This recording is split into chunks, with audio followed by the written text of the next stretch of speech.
歡迎收聽。今天我們要和你一起深入探討一個非常核心，也可能讓你感到很掙扎的問題，就是基督徒到底可不可以和非基督徒交往或結婚？這真的是個大哉問。對，我們手上這份資料，它不是那種冰冷的教條手冊，而是一份我覺得充滿了牧養智慧跟恩典的神學問答。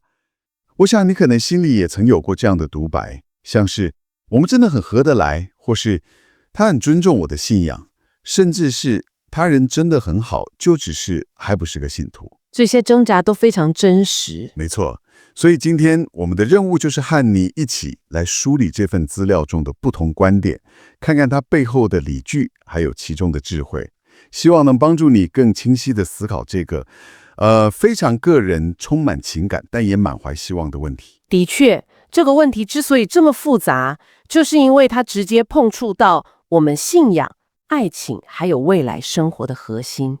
而這份資料最寶貴的地方，我覺得是它非常系統性的整理了教會裡面常見的幾種看法，讓我們可以一次看到全貌。對，而不是只聽到單一的聲音。這能幫助我們建立一個更完整也更立體的思考框架，去面對這個沒有簡單答案的議題。好的，那我們就來剖析一下這份資料。它首先就列出了3種在基督徒社群裡很普遍的看法。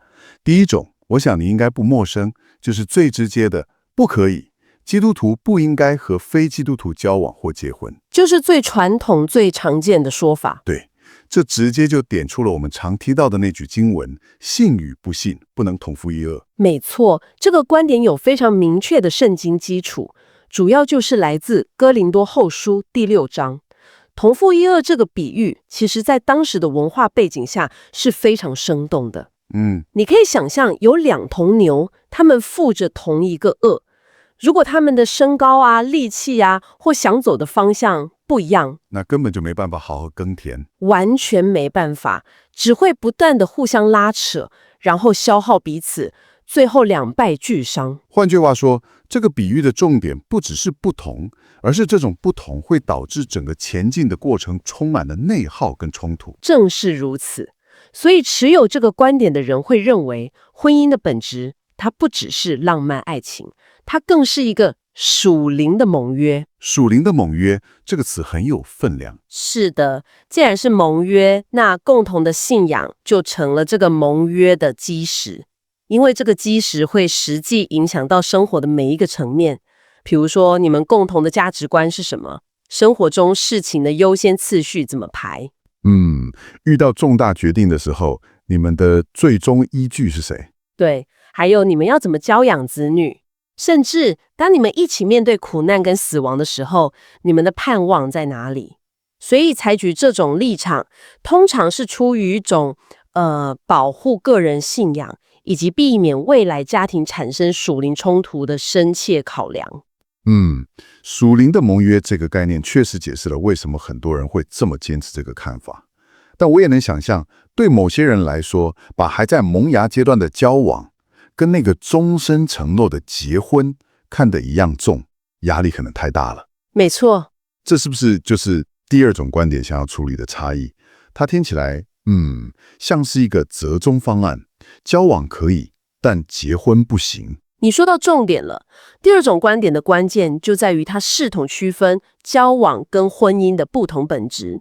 它把交往看作是一個辨識查驗的過程。OK， 一個探索期。對，是一個探索彼此是不是合適的階段。它還不是最終的有約束力的承諾。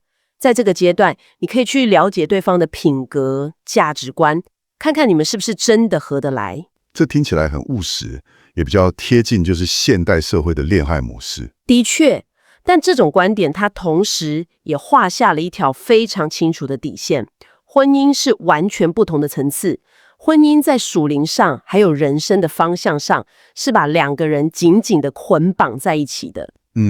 資料中特別提到，這種觀點非常關注婚姻對一些核心信仰實踐的深遠影響，比如說共同的敬拜生活、參與教會侍奉，還有孩子的信仰教養，以及個人能不能完成上帝的呼召。這些都很實際。對，資料裡面有一句話總結得很好，你可以為了更了解對方而交往，但除非你們走在相同的屬靈方向上，否則不應該立下盟約。這樣一來，交往跟結婚的界限就變得更清晰了。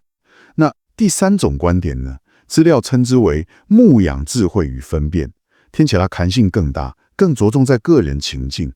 這是不是代表它沒有一個固定的答案？可以這麼說。第三種觀點的核心在於，他承認聖經更直接地處理的是婚姻這個盟約議題，而不是我們現代社會才出現的那個約會、交往這種比較模糊的概念。有道理。同時，他也深刻體認到每個人的生命故事還有所處的環境都是獨一無二的，所以很難也不應該用一刀切的規則來涵蓋所有情況。所以這第三種觀點，與其說是給答案，不如說是給了一套思考工具。沒錯，像是禱告啊，找人聊聊啊，問自己更深入的問題。說得很好，它的重點不在於給你一個可以或不可以的快速答案，而是鼓勵你提出更好的問題。例如，這段關係目前的走向是什麼？它對我的屬靈生命有什麼正面或負面的影響？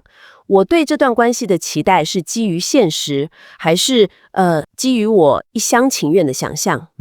他特別強調去尋求屬靈長輩或牧者的諮詢，並且要很審慎地去思考這個決定可能帶來的長期後果。這是一種更個人化、更有過程性的方法。聽完這三種看法，我感覺他們各有各的道理，但也好像各有各的難處。這份資料最棒的地方就在這裡。他沒有回避這些矛盾，而是直接幫我們分析了每一種觀點的優點跟盲點。對，這點非常誠實。我們就從最嚴格的那個開始看起吧，完全不行這個觀點。好的，第一種觀點完全不行，它的優點非常明顯，它提供了非常清晰、毫無含糊的指引，沒有灰色地帶。對，讓你在做決定的時候沒有灰色地帶。它有強烈的聖經告誡作為基礎，能有效地保護個人的信仰純淨，還有未來家庭生活的屬靈合一，等於是一種預防性的保護。但它的弱點呢？弱點也很突出。對某些人來說，這種說法聽起來可能比較嚴厲、律法主義，甚至像是基於恐懼而不是愛。同時，他有時候可能會忽略了現實生活中各種複雜的人際關係和情感處境，顯得有點不近人情。基本上就是為了安全而犧牲了彈性。那交往可以，結婚不行這個觀念呢？資料說它的優點是貼近現代關係的現實，聽起來很務實，但它的弱點聽起來就像是一個很大的陷阱。確實如此。這個觀點的優點是，他承認現代社會的交往模式，同時又堅守了婚姻的神聖性，這在理論上聽起來很不錯，但它的弱點也是資料特別點出來的一個關鍵問題，那就是交往這個行為本身就會不可避免地加深情感上的依戀。人的情感不是水龍頭，你知道嗎？不是說開就開，說關就關的。但情感的發展真的能用理性控制嗎？這份資料有沒有提到，當你發現自己投入太深時該怎麼辦？還是說他認為那時候就已經沒有回頭路了？這是一個非常尖銳而且真實的問題。資料提醒我們，那種我們以後再看看，或許他會改變的心態，很容易在不知不覺中讓你陷入情感的泥淖。當你每天分享生活，共同經歷喜怒哀樂，那個情感的連結會越來越深，會越來越放不下。對，直到有一天你發現自己已經投入太深，那時候要踩剎車，那個痛苦的程度可能遠超過你的想象，然後就變成了為時已晚。就是為時已晚。這對正在考慮的你來說，是一個非常非常重要的提醒。因為情感的發展往往比我們理性上設下的界限跑得更快。他警告說，這條路充滿了讓自己心碎的高風險。這確實是一個很容易被忽略的盲點。情感的慣性是很強大的。那充滿彈性的第三種牧養分辨觀點呢？它聽起來最溫和，但它又有什麼潛在的風險？聽起來彈性本身就是一把雙面刃。你說對了。第三種觀點最大的優點就是它充滿了牧養的關懷，思考周到，而且富有人性。他避免用一個簡單的規則去全面的定罪或論斷，承認每個人的獨特性。沒錯，但他的弱點也正來自於他的彈性，因為指引不夠明確，可能會讓人感覺很彷徨無助，不知道到底該怎麼辦。但這份資料有沒有提到我們要怎麼避免濫用這種彈性，把它當成合理化自己的借口？就是那種我正在禱告尋求，但其實心裡早就決定了的狀況。有的資料警告說，這種彈性最危險的地方就是容易被濫用。我們可能會用尋求分辨當作包裝，但內心其實早就做了決定，只是想為自己的選擇找一個聽起來很屬靈的理由。自欺欺人。對，這就是為什麼這種方法它強烈要求你必須在一個健康的屬靈社群中進行。要有你信任也敢對你說實話的牧者或長輩介入，他們能幫助你看清自己的盲點。是的，挑戰你可能有的自欺。沒有群體的監督，個人的分辨很容易就變成個人的偏好。所以我們有3種看法，3種都有道理，但也都有風險。聽起來好像是個無解的難題哈。這份資料是怎麼從這裡走出來，找到一個大家都能參考的智慧中心點的？我認為這裡就是整份資料最精彩也最核心的部分。他做出了一個非常重要的區分。他指出，聖經是強烈告誡基督徒不要與非基督徒結婚。OK， 強烈告誡。對，這是一個非常嚴肅的警告，它不是建立，是告誡。但是他並沒有將與非基督徒交往這件事直接標籤為罪，他用的詞是這件事帶有嚴肅的屬靈風險。強烈告誡而不是絕對禁止，屬靈風險而不是罪。這裡的用詞差異非常細微，但意義重大，非常重大。他把整個討論的焦點從一個對錯的律法問題轉移到一個智慧和方向的選擇問題，所以核心議題就浮現了。問題的核心不在於你們之間有沒有愛，愛可以是真實的，真正的核心在於你們的人生方向是不是一致的。把焦點從愛轉移到方向，確實讓問題的本質清晰很多。這也意味着，即便兩人情感再好，如果人生目的不同，這段關係從一開始就注定會很辛苦。沒錯，就像兩個人在同一艘船上，卻想划向完全相反的2個港口。正是這個意思。資料接着將這個方向的問題連接到婚姻中必須共同回答的幾個根本性問題上。比如，當我們組成一個家庭，我們要敬拜誰？我們的生命中心是什麼？當我們遇到人生的苦難和風暴時，我們要從哪裡尋找力量跟盼望？還有，我們要如何養育我們的孩子，教導他們生命的意義？對，什麼將會塑造我們家庭最深層的價值觀？這些問題都非常根本，特別是教養孩子的問題。如果父母的價值觀源頭完全不同，一個相信永恆，一個只看今生，那要怎麼給孩子一個一致穩固的成長環境？這幾乎是必然的衝突點。沒錯，所以資料的結論是，愛可以是真實的，情感也可以是真誠的，但是只有共同的信仰才能真正的塑造出共同的生活。如果人生是一趟旅程，你們或許可以并肩走一小段路，欣賞沿途的風景，但如果最終目的地不同，這段路遲早會走到一個無法回避的分叉點。說得太好了。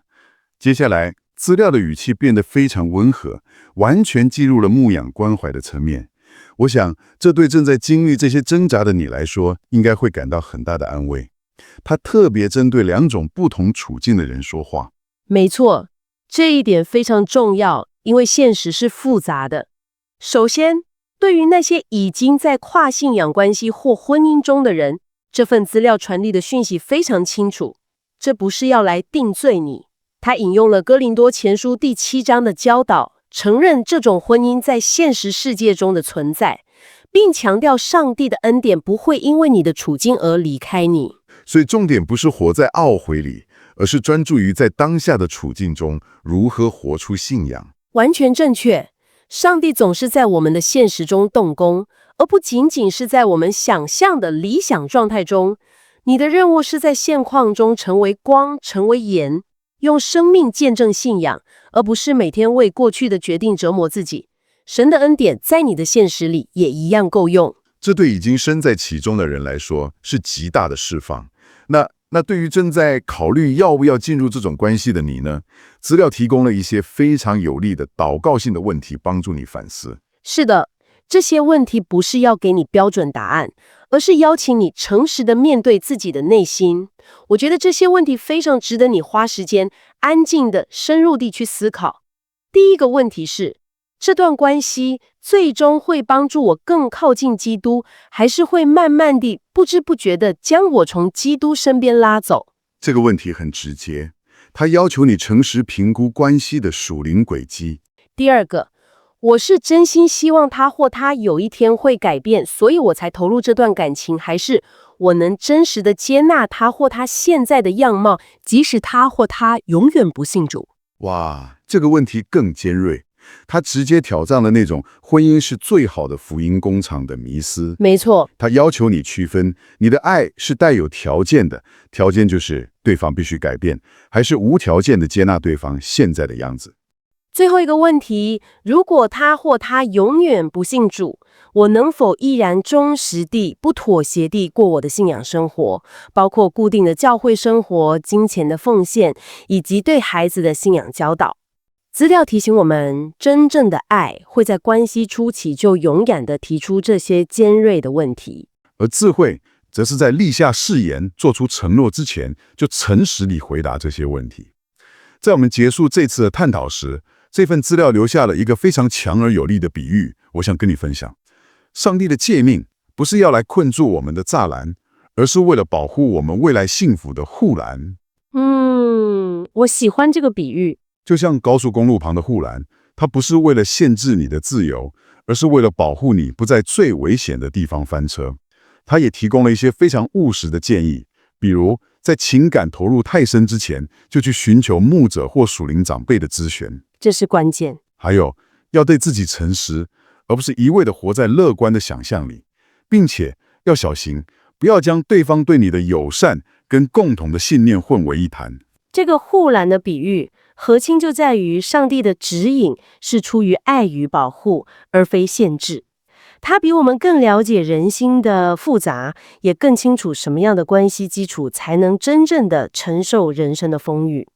所以，無論你現在正處於這段思考旅程的哪個階段，是剛萌生好感，是正在交往，還是已經在婚姻當中，這份資料都想溫柔地提醒你，神的恩典一直都在。